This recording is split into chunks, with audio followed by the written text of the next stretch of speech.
ಹೀರೆಕಾಯಿ ಹಾಲು ಸಾರು ನೋಡಿ, ಇದು ಎಷ್ಟು ಸಿಂಪಲ್ಲಾಗಿ ಮಾಡ್ಬೋದೋ ಅಷ್ಟು ಜಾಸ್ತಿ ರುಚಿ ಇದೆ. ಬಾಣಲಿ, ಎಣ್ಣೆ, ಸಾಸಿವೆ, ಜೀರಿಗೆ, ಖಾರಕ್ಕೆ ಬೇಕಾದಷ್ಟು ಒಣಮೆಣಸಿನ್ಕಾಯಿ ಕಟ್ ಮಾಡಿ ಇಟ್ಕೊಳ್ಳಿ, ಒಂದು ಬೆಳ್ಳುಳ್ಳಿ ಜಜ್ಜಿಟ್ಕೊಳ್ಳಿ, ಅದನ್ನು ಹಾಕ್ಬಿಟ್ಟು ಕರಿಬೇವು ಒಂದು ಸ್ವಲ್ಪ ಜಾಸ್ತಿ ಹಾಕ್ಕೊಳ್ಳಿ.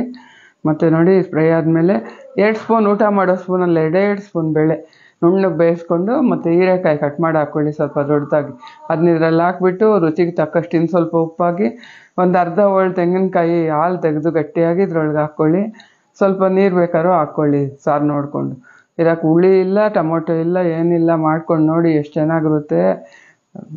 ಅದು ರುಚಿ ಹೇಳೋಕ್ಕೆ ಸಾಧ್ಯ ಇಲ್ಲ, ಅಷ್ಟು ಚೆನ್ನಾಗಿರುತ್ತೆ. ಇದು ಮುದ್ದೆಗೂ ಚೆನ್ನಾಗಿರುತ್ತೆ, ಅನ್ನಕ್ಕೂ ಚೆನ್ನಾಗಿರುತ್ತೆ. ಕಾಳು ಮೆಣಸು ನೋಡಿ ಮಿಕ್ಸಿಗೆ ಹಾಕ್ಬೇಡಿ, ಒಂದು 7-8 ಕಾಳು ಮೆಣಸು ಪುಟಾಣಿಯಲ್ಲಿ ಕುಟ್ಬಿಟ್ಟು ಹಾಕ್ಕೊಳ್ಳಿ. ಕುಟ್ಬಿಟ್ಟು ಹಾಕಿದ್ರೆ ಚೆನ್ನಾಗಾಗುತ್ತೆ, ಅದು ಟೇಸ್ಟೇ ಬೇರೆ ಆಗಿಬಿಡುತ್ತೆ. ಇದು ಇಷ್ಟ ಆದವರು ಲೈಕ್ ಮಾಡಿ, ಶೇರ್ ಮಾಡಿ, ಫಾಲೋ ಮಾಡಿ.